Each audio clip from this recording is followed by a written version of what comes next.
that name. Hello guys! Welcome to my new video.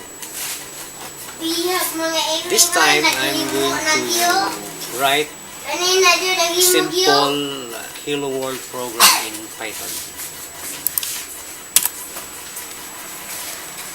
I'm using Python 3.5 and at the Python shell type the command print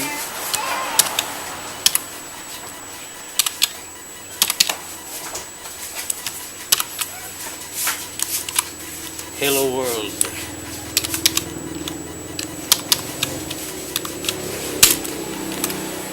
Okay.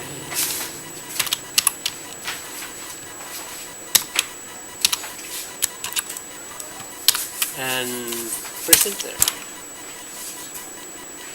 That's it.